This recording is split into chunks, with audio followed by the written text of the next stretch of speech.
warahmatullahi wabarakatuh. Halo semuanya, selamat datang di POKPI, Podcast Komunikasi Penyiaran Islam. Hari ini aku bakal mengenalkan nama dulu sebelumnya. Aku Davina Aliskia sebagai moderator dan ditemani dengan tamu spesial. Halo, saya Pupun Afita. Beliau adalah Ketua Mahad Jami'ah Universitas Hasyim Asy'ari. Sebelumnya, gimana Mbak kabarnya? Alhamdulillah, kabarnya selalu diberi kesehatan oleh Allah. Alhamdulillah. Amin. Beliau ini adalah salah satu mahasiswa juga guys di Komunikasi Penyiaran Islam. Beliau ini mahasiswa teraktif ya, bisa dibilang. Mbaknya sangat sibuk teman-teman daripada saya. Kesibukannya apa Mbak sebelumnya? Sekarang ini ya? Iya, sekarang ini. Sekarang ini ya kesibukannya sama seperti kalian semua, mahasiswa tentunya. Selain itu juga ada kesibukan di Mahad. Di Mahad, alhamdulillahnya diamanahi sebagai ketua Mahad Putri gitu. Udah berapa periode Mbak kalau boleh tahu nih? Mau berapa periode? Periode itu di Mahad itu ketuanya menjabat 1 tahun. Oh. Jadi 1 periode. Jadi tiap tahun nanti ada masa baktinya masing-masing gitu. Oke guys, sekarang aku juga mau mempertanyakan yang perlu aku kepoin ya teman-teman. Alasan Mbak Puput mau nih diangkat sebagai ketua itu apa Mbak? Alasan kenapa mau jadi ketua Mahad gitu ya? Alasan yang jelas ini merupakan tantangan terbesar. Dalam artian tantangan terbesar itu ini tuh menjadi salah satu cara besar saya bagaimana bisa berkontribusi lebih di Mahad. Karena melihat Mahad itu kan tempatnya mahasiswa ya. Yeah. Jadi ini sangat alasan kontribusi ini yang saya itu menerima jabatan menjadi ketua Mahad itu. Padahal ketua itu sangat berat ya teman-teman ya, Mbaknya bisa memutarkan pikirannya dengan baik. Selanjutnya nih teman-teman, ada pertanyaan yang menurut kalian mungkin buat kepo ya.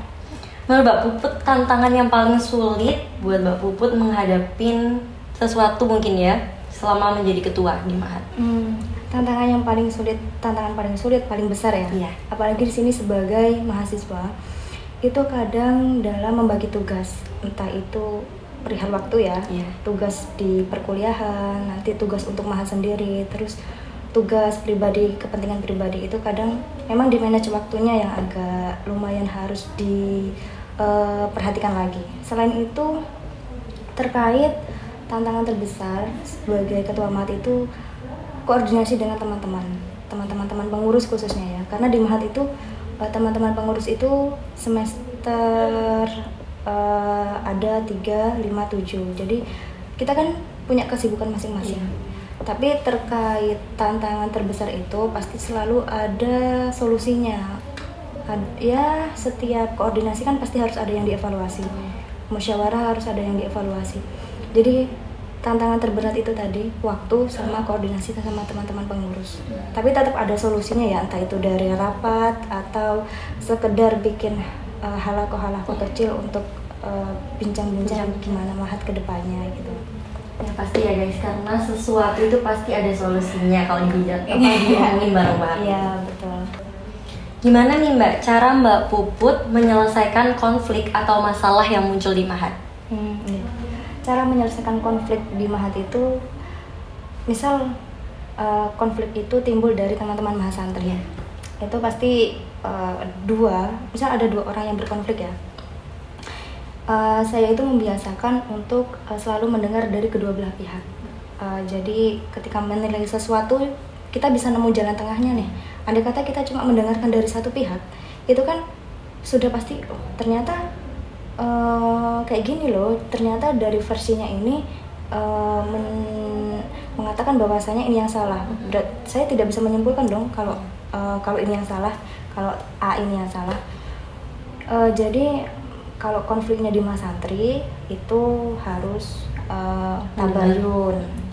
Setelah tabayun kan kita ngerti, oh sampean salahnya di sini, sampean ternyata membuat orang ini kayak gini, kelirunya di sini, itu nanti kan bisa terselesaikan. Itu kalau di mahasantri. Terus kalau di pengurus misal ada konflik di pengurus ya. Masya Allah, ini konflik di pengurus. Kalau konflik di pengurus itu ya itu tadi sih, kata kuncinya ada di tabayun, komunikasi. Karena kalau apalagi saya kan di Mahat Putri ya, kita tahu lah perempuan itu kadang mengedepankan perasaan. Jadi sensitif. Sensitif. Jadi ketika ada konflik itu, kalau sudah dan nggak mau, ya udah nggak mau ngomong. Jadi itu timbulnya efeknya itu ke kinerja pengurus.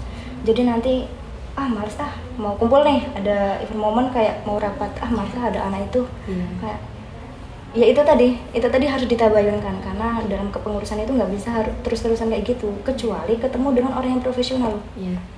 Oke lah, itu masalah pribadi, jadi di luar pengurus kita tidak berteman misal, tapi di dalam pengurus kembali ke profesional. Betul. Tadi bahwasanya kan kita di sini kerja bareng-bareng, bukan itu kan di luar kita ya. Itu masalah jenengan, maksudnya ketika sudah di dalam forum itu ya tolong dihindarkan. Itu tadi ya harus tetap mentabayunkan semuanya lah, karena kita juga tuh kan nggak boleh ya memutus tali silaturahmi. Betul. Tapi kadang mungkin susah ya teman-teman kalau misalnya ada permasalahan gitu, terus kita mengikuti campur, kadang juga kita bingung mencari solusinya kalau bukan dari mereka sendiri. Iya betul, emang harus ditabayunkan hal-hal yang kayak gitu tuh. Apalagi basicnya udah sekelas mahasiswa, mahasantri. Harusnya tuh, mungkin ini saya berbicara karena ada pengalaman ya, karena ada terjadi gitu. Harusnya kalau sekelas mahasiswa itu menyadari bahwasanya ketika nanti di forum aku sama dia temen. Di luar itu kan itu internal ya, internal mereka, jadi tidak boleh dibawa-bawa dalam forum. Cuma untuk menindaklanjuti itu kadang memang susah. Ya enggak, ternyata itu tadi salah satu dari tantangan terbesar. Besar itu. Apalagi perempuan itu agak sensitif ya guys, terus tidak bisa menurunkan ego biasanya itu. Kan juga yang Mbak Puput hadapi ini kan mahasiswa, mungkin kan juga udah besar. Itu kadang mereka lebih mementingkan diri mereka sendiri-sendiri. Padahal di Mahat itu harusnya sadar nih, aku sebagai pengurus nanti ketika aku dalam forum, aku tidak akan menganggap dia musuhku. Nanti ketika sudah di luar, ya internal dong, internal ya. Itu. Jadi kalian jangan bermusuhan ya teman-teman. Kalau misalnya di internal ya kita harus bisa profesional. Kalau di eksternal barulah terserah kalian. Iya, apalagi dalam organisasi kadang tuh bukan hanya di Mahat itu lembaga ya. Tapi strukturnya mungkin sama dengan organisasi.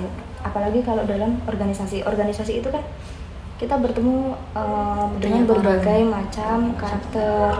Kita nggak tahu nih ini karakternya gimana, satu ini nggak tahu. Tapi dalam organisasi seiring berjalannya waktu kita itu bakal bisa membaca teman-teman. Oh ternyata sikapnya kayak gini, ternyata sikapnya kayak gini. Itu dalam organisasi itu kalau tidak ada keprofesionalan itu tadi, itu bakal susah jalannya. Sudah dalam organisasi itu harus punya rasa memiliki, ya kan? Kalau kita sudah punya rasa memiliki dalam organisasi, itu tentunya kita dalam menjalankan tanggung jawab enjoy. Terus profesional pun enjoy kalau kita sudah punya rasa memiliki. Apalagi dalam KPI ya. KPI harus benar-benar komunikasi, jangan miskom teman-teman. Keluarganya kan keluarga banget gak sih? Keluarga banget. Terkenalnya kan dengan gitu, iya kan? Dengan keluarga KPI. Apa ada program baru atau kegiatan seru yang Mbak Puput buat selama periode Mbak Puput? Tentunya ada, karena saya dan teman-teman menginginkan Mahat itu sebagai lembaga yang bukan sekedar asrama, tapi memang teman-teman itu merasakan bahwa Mahat ini adalah rumah mereka. Saya ingin teman-teman merasa seperti itu. Jadi program-program terbaru ini tidak membandingkan dengan periode sebelumnya ya, karena harusnya kan memang harus makin baik setiap periode. Tahun ini itu ada beberapa yang itu baru di Mahat. Misalnya kemarin itu kita memperingati Hari Santri. Hari Santri itu tahun lalu itu sekedar seminar nasional. Tapi itu memang sasarannya anak-anak mas santri. Cuma tahun ini itu kami lebih ingin teman-teman mas santri itu bisa mengenal satu sama lain. Dalam artian ternyata itu angkatanku, karena di Mahat itu satu angkatan tuh kadang nggak tahu ya. Apalagi putri.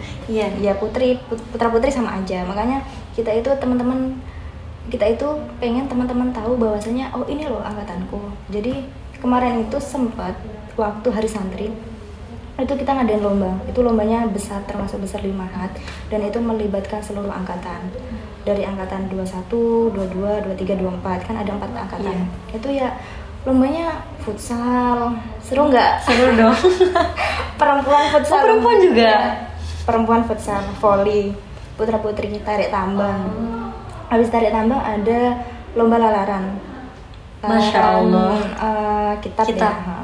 Nadam kitab, terus ada pentas seni, terus ada fashion show, sama apa ya, MKK, membaca Al-Quran. Nanti ada masyarahnya gitu. Oh. Itu hal baru menurut saya di Mahat. Selain itu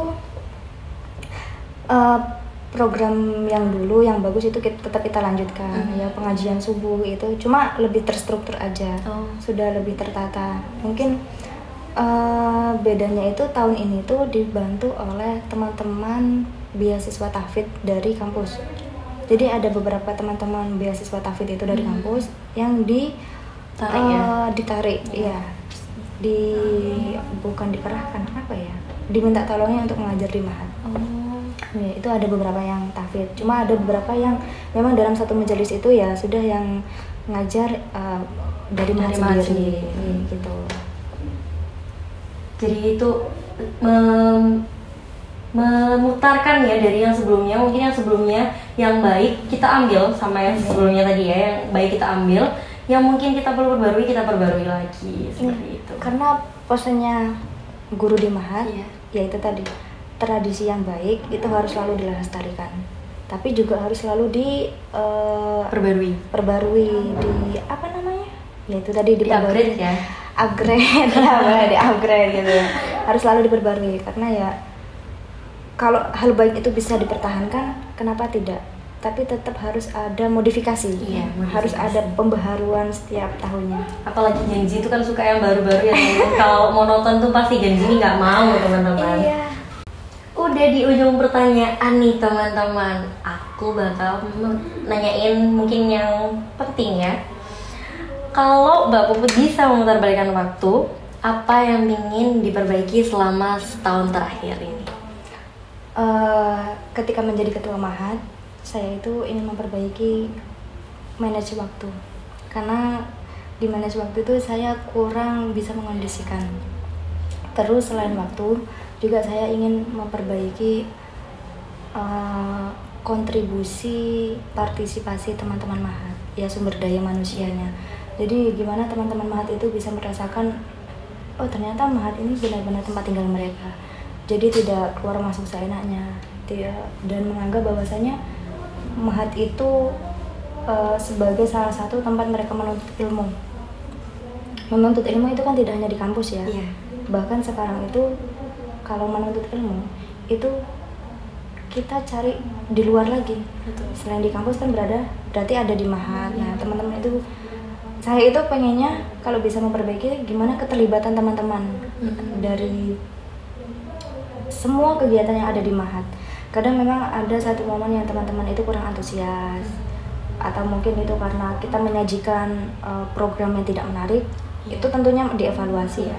Tapi ingin sekali teman-teman Mahat itu lebih bisa melibatkan dirinya ke kegiatan-kegiatan Mahat. Entah itu ngaji, jamaah, atau sekedar mengaktifkan diskusi. Saya itu pengen sekali di Mahat itu ada diskusi. Karena ciri khasnya seorang mahasiswa santri itu kan dengan diskusi. Betul. Diskusi itu kan tidak harus 10 orang, 3 orang nih bikin halakoh kecil. Membahas apa? Diskusi. Karena kan saya itu pengen Mahat itu menciptakan kader-kader yang kritis. Pengen membangun kader-kader yang nanti bisa dibutuhkan sewaktu-waktu, entah itu di luar maupun di dalam. Lebih ke pengen banget teman-teman Mahat itu jadi sosok yang kritis. Yang peduli dengan tanggung jawab. Tanggung jawabnya apa? Kuliah. Kan tanggung jawabnya apa? Kuliah. Kuliah, selain kuliah itu harus didampingi dengan ya belajar, ngaji. Ilmu itu kan harus didampingi dengan diskusi-diskusi. Ilmu itu tuh harus selalu dipelajari, diasah. Makanya ingin sekali teman-teman itu keterlibatannya di Mahat, entah itu sekedar diskusi aja. Saya tuh pengen sekali di Mahat itu tadi diskusi. Karena itu penting menurut saya dalam kalangan mahasiswa. Karena ciri khasnya mahasiswa sendiri itu kritis dalam berdiskusi. Iya, berdiskusi dan kritis sama berpendapat itu. Berpendapat. Ya. Sebenarnya di Mahat itu tuh banyak orang-orang berdaya. Kami tuh sudah memberikan wadah, tapi keterlibatannya tadi yang kurang. Jadi teman-teman Mahat itu masih kurang antusias. Entah itu sekedar diskusi atau kita tuh di Mahat tuh ada ya sekolah membaca, itu kolaborasi dengan Tebu Ireng Group. Itu pun teman-teman Mahat itu ternyata ketika disurvei antusiasnya kurang. Nggak tahu ya kenapa, padahal membaca, diskusi itu penting kan. Itu sebagai tambahan literasi kita. Betul. Sebagai tambahan ilmu kita kan. Tapi kadang mungkin dari acara seperti itu orang-orang sekarang itu lebih milih yang udah jadi atau udah yang selalu udah di depan gitu. Jadi kalau mungkin seperti itu orang-orang sekarang itu agak minim. Jadi ya, gimana kita mengolah juga sih sebenarnya itu Mbak ya. Iya.